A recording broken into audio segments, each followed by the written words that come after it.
And we keep things rolling here on a very busy edition of the Sports Cubicle on WCPT 820 AM, heartlandsignal.com, WSBC 1240 AM Chicago, and on YouTube at the Sports Cubicle. I'm your host, Mike Mercado, and joining us for the first time officially in the 2026 season is our brother from Cubby's Crib. He is Rich Eberwein. Rich, welcome back, brother. Happy first month of the baseball season, buddy. Yeah, happy first month to you as well. It's been a prosperous first month for the Cubs so far. It was a little shaky in the first couple weeks, but we're riding an 8-game winning streak right now. It's looking fantastic. So let's as of this recording, it's an 8-game winning streak. It's been feasting on a lot of NL East teams. So I guess the question is, how much value do you put in that? Or if you should be putting any type of value in something like that so early on in the season. I guess that's where we'll start, right? Because recently I want to hit on an article that you wrote over at Cubby's Crib about the strange injuries the Chicago Cubs have been going through over the last few seasons, the last few months, the last few days, for God's sakes. But I want to start with this. Your audit of the first few weeks of the MLB season for the Chicago Cubs, while it has been prosperous, it has also been weirdly frustrating at points. And then at the same time, confirmation for how good they can be. Where do you land after 3-4 weeks of real baseball on that, if you will, Mendoza line? Look, I think my early or before the season prediction was correct. I mean, this is a good baseball team. This is a solid baseball team that can win the NL Central Division. Early on here, the other NL Central teams have been overperforming as well, but I think you're going to see, as the season goes on, those teams are going to fall off, like the Pirates and the Cardinals especially. Reds, I don't think, have enough firepower to win the division either. We've had some crazy injuries, like you said. 10 pitchers on the injured list at one point for the Cubs. Cade Horton is obviously the big blow. We're going to be without him for all of this season, and probably most of next season too. Full Tommy John surgery, but Boyd missed some time there, but he's back now. A lot of the bullpen is out. But the team has responded really well after all those injuries, and I think that speaks to the depth that this team has. Horton and Boyd out of the rotation, Assad and Colin Ray slot in, and it's really valuable having those guys who have that experience going back and forth between the bullpen and the starting rotation, and you're seeing the fruit of having guys like that on the team. The starting pitching has been carrying them while the bullpen has been, banged up as well. The Cubs starting pitchers during this 8-game winning streak have 2.09 ERA, which is third lowest in the league. So that has been a fantastic strength to lean on while they've been navigating through these injuries. And the good news is, too, a lot of those injuries aren't long-term. Phil Maton, who struggled, but maybe it was because he was injured. He's starting a rehab assignment in Iowa tomorrow. Daniel Palencia is expected to only be out for a couple weeks here with a lat strain. Hunter Harvey should be back sometime in May as well. So you have guys coming back, and you're not dealing with long-term injuries to those key bullpen pieces, thankfully. But yeah, I think it just speaks to the depth and the strength of this roster that they put together. Talk to me about the philosophy of timing of injury, because it's never good to have anybody hurt, to have anybody injured, but it being, before the first month of the season actually ends, some of these injuries where obviously you have the season end devastating ones, but just in general, the nagging muscles and hamstrings and joints and stuff like that. Where are you on your philosophy of when it is an appropriate time, or is there a good time, or when is the most convenient time for these type of injuries? Is it in the beginning of the season, the middle of the season, where do you fall on that type of, worst case scenario, making the best of? Yeah. Well, I don't think there's ever a good time for your guys to get injured, but if you're going to have the bullpen go through these little short-term injuries, I think it's probably better to have it now rather than later. We don't know if it's going to happen later or not, right? I think all of this kind of speaks to just the chaos of a 6-month MLB season and the harsh reality that almost every single pitcher just gets injured at some point these days. You know, it feels like almost every starting pitcher in the league is like on a clock, right? Of when their arm blows out, when they need to have some kind of surgery, right? That's just the reality. But you know, that's the Cubs know that very well. And that's why they assembled a team. That's why they made it a priority in this offseason to go and get more starting pitching and go and bolster their bullpen and make sure they have depth behind there, because you know injuries are going to happen, and we've already seen injuries happen. How aggressive do you think they're going to be because of the way the health meter has fallen kind of against all plants? And you know, it's always against the plants when you're hit with the injury bug. But do you think this makes it even more aggressive than we thought they were going to be come June, July? Oh yeah, I mean, I'm expecting the Cubs. I'm hoping that the Cubs are going to be either in first place or in striking distance of first place come that time, right? Like they should be. They have the talent to be, and they have all the reason in the world to be buyers at the trade deadline. I mean, we're still far away from that.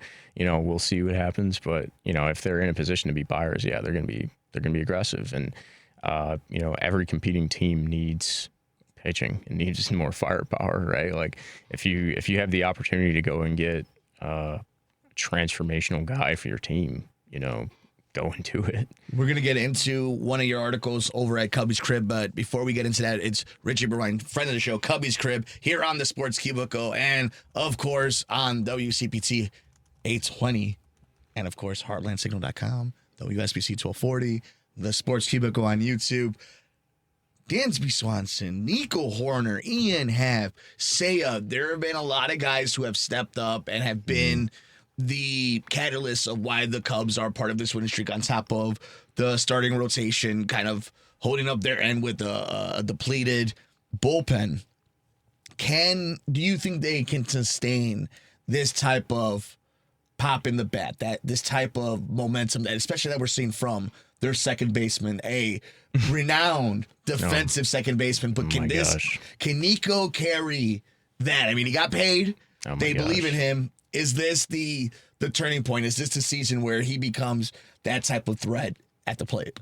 Listen, man, I could speak for hours about how much I love Nico Horner. You know, this is nothing new for me. Like, I feel like Nico Horner has been the best hitter in the Cubs lineup for years at this point, and he's led the team in hits, in fact, in 3 straight seasons.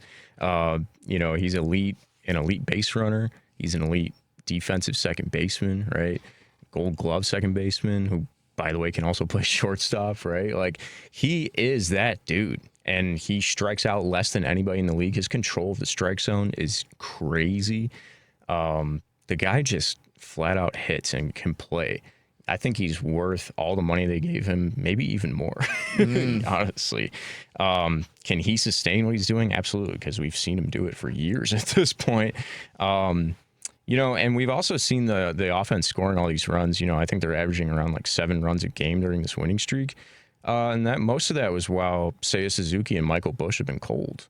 So, you know, like, wait until those guys heat up. And we've seen them homer the last couple of days here now, too. If those guys start heating up, too, along with Horner, Bregman's been hitting a lot recently, too. I think this lineup is a lot deeper than people realize. So, yeah, this is definitely sustainable, for sure, in my opinion. Worrisome level. I know we talked about the drop-off coming from some of the teams in the NL Central, but long-term, this doesn't seem like it's going to be a cakewalk of a division. How concerned are you that this Cubs team needs to be in a constant forward-moving momentum when it comes to, like, you can't have so many setbacks? You know, the years when they've had a struggle of a May or a bad June, and then they have to overcome that hole that they dug themselves. Do they have any type of grace in this 2026 version of the NL Central? Is it a little bit of fool's gold early on, or is this sustainable? Will this be a 3, 4, 5 team competitive division? I don't think it's going to be come September. I think you're going to see that the Cardinals fall way off. You know, they're also probably going to try to sell some guys off again at this deadline, because their mode of operation right now should be to rebuild fully. and that's probably what their new front office is going to do. And we've already seen that the last couple seasons. Pirates, I think, are a little bit overperforming. I think they're a little fugazi in my opinion. I don't think they're as good as they've been playing. Same with the Reds. Obviously Milwaukee is always the concern. It's a pest. We're sitting here in April. Milwaukee's in last place, but obviously that means nothing. There's only 2 games separating the entire division right now, but Milwaukee will, until further notice, forever be that main obstacle in the NL Central for the Cubs. Don't let whatever cold streak they're on fool you. They started last year off really slow as well. I remember seeing Pat Murphy in an interview being like, I trust the player. They were scrutinizing the bejesus out of him because they're like, what's going on here? Your team is better than this. And look at what they did last year. They went and won over 90 games and won the division. So you still haven't taken it from them. Never count them out. Never count them out. But this Cubs team, I said it before the season started, I'm going to say it again, they are in the best position to reclaim the NL Central from them this year. This is the best version of the Cubs we've seen in the Jed Hoyer era, in my opinion. If this is ever the year they're going to win the NL Central, this is it. So before we get into the written word of Rich Eberwein, let's talk a little bit about the man that everybody talks about for the Chicago Cubs, PCA. Yeah. How would you evaluate the start of the 2026 season for the Chicago Cubs?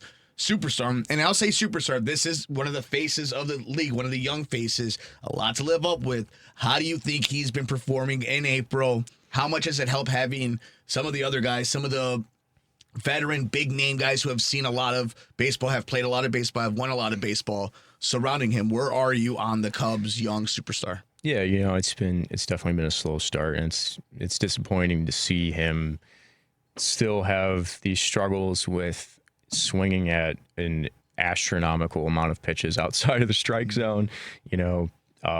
Last year we saw him hit a lot of home runs off of pitches outside of the strike zone, but that's not sustainable. He really needs to work on that, and I think kind of controlling his emotions on the field would help too. It's disappointing, but at the same time, he brings so much value on defense. He's already made a couple of 5-star catches out there in the outfield, which is just insanely fun to watch. Obviously, his base running too is incredible and can be such a weapon for the team and a driver of the offense. So, I think he just needs to work on taking a little bit more walks, taking more pitches, and getting on base more, because he is such a threat with his legs, and just getting on base at a little bit higher clip and swiping more bags, I think would probably be his his path to success, and just working on that plate discipline. But it'll come around. He'll have some hot stretches, and it'll be fun to watch. Speaking of fun to watch, hot stretches, let's talk about the goal that you bring us at Cubby's Crib. You and all the guys over there and whatnot, but you had the one article I thought was really fun. 10 strangest injuries at the Chicago Cubs. You want to talk a little bit about that and some of the articles you have down the pipeline for us as we get through the end of April. We are getting ready for May, which means Mother's Day baseball is almost here, which means Father's Day baseball is almost here, which means 4th of July baseball is almost here. So I like where your head's at. Oh man, listen, there's more baseball around the corner and more baseball after that. Listen, I am knee deep, head deep, shoulders deep in football and draft stuff. So the thought of a hot dog, a beer, and some baseball sounds like heaven right about now. So what do you want to hear about? Let's talk first about that article, the strangest injuries, and some of the other stuff you have down the pipe. Yeah, I mean, I think that article idea started because it's more of a historical look at some of the weirder injuries throughout Cubs over the last 25 years, basically. But it started with Ethan Roberts, who went on the IL this year. I think it was last week when they were in Philadelphia. He injured his finger. He sliced it open after a vent dislodged and fell. I still don't understand how this happened. Craig Counsell said that he was using a medicine ball in a hallway of the Phillies stadium, and it bounced off a wall. It involved a vent cover coming off of the wall and him dodging it and somehow slicing his hand open, I think is what happened. So yeah, it's just one of those eyebrow raising, like what happened? Like, okay. Injuries. So Yeah. that was how it started. And then I just was thinking of all the weird injuries the Cubs have had, like Brandon Morrow, who was Cubs closer in like 2018. Injured his back when he was taking off his pants one time. And so that means that obviously the most famous one, and I'm not gonna, you don't have to give out where it ended up ranking. I think people should go and read it, but obviously the sneeze heard around the world in Chicago is on the list. Yeah. Sammy Sosa sneezing so hard that he strained his back. One of the most unbelievable. Yeah. Now, when you think about injuries, these are strange injuries, so it isn't necessarily like tragic in the idea of like Corey Patterson knocking into in first base and like tearing his ACL in first base and like derailing his entire, nothing like that, right? It's actual like strange injuries. It's mostly stuff like off the field. Carlos Boozer tripping over a bag and messing up his hand. Like there was ones that I didn't know about until I started researching for this. Like one time Kerry Wood slipped on it when he was getting out of a hot tub and like fell on his ribs and missed like a week of spring training because of it. You can imagine that must have hurt. He's a big boy. Carlos Zambrano in 2005 missed a start because he was having elbow issues that the doctor said was from him spending so much time on his laptop. Attaboy, messaging his brother. I was like, that one was interesting because it's like such a of its time injury. It's like, well, that would not happen today because people have phones and can text message each other and stuff.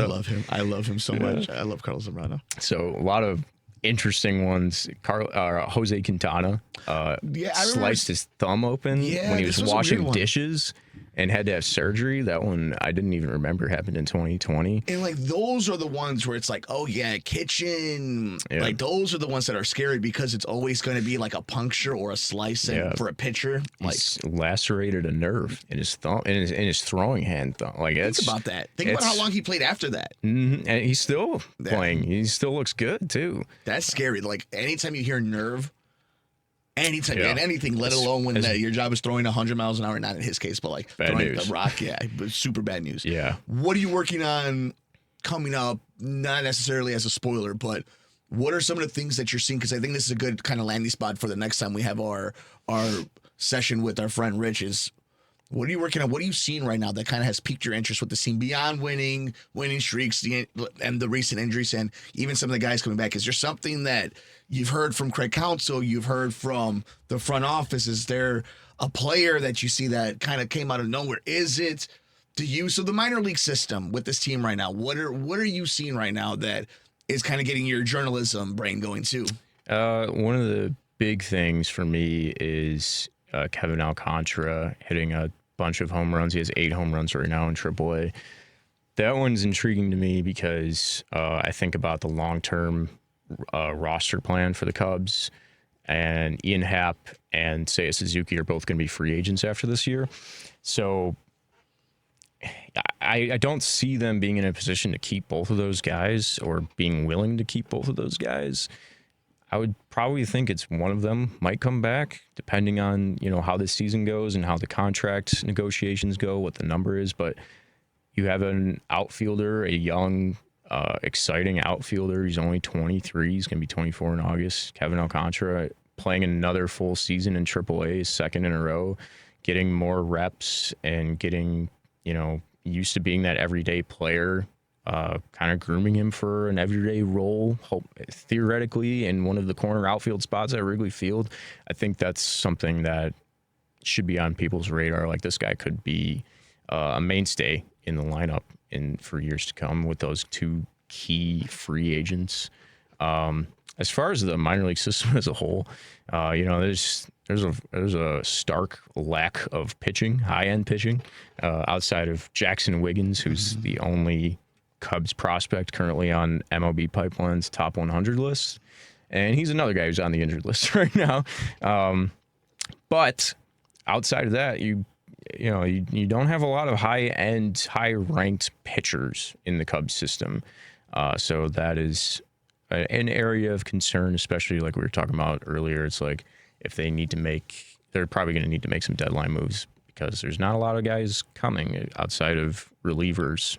There's not a lot of high-end talent there. So that's something to keep an eye on, especially with the draft this year too. Like, I'm curious to see if they're going to draft some, starting pitching in the first or second round or the high rounds there. But yeah, that's kind of stuff running around in my brain. I don't know if that answered your question. No, it's great. And on that, where can people follow you when you decide to take some of those thoughts of a madman and put them into writing and bring them out to the universe? Yeah, just at Rich_Ebs on Twitter. It's where I repost all my Cubbies Crib articles and comment on the everyday doings of the Chicago Cubs. And yeah, guys, make sure you guys support them over there. Like, share, subscribe, and make sure you guys are clicking on them. They help our guy out. He's doing amazing work, and we're just getting started. May is going to be interesting. I'm really interested to see how this team handles a full month with the good weather, home run weather at Wrigley. We're going to see how it plays out for them. I have to go back into the schedule and see what the home road splits are. So that's going to be a lot of fun. But this was a lot of fun, Rich, and we still have a whole lot left of this edition of the Sports Cubicle on WCPT 820 AM, HeartlandSignal.com, WSBC 1240 AM, Chicago, and on YouTube at the Sports Cubicle. He's Rich Eberwein. I'm Mike Mercado. We got more coming up next.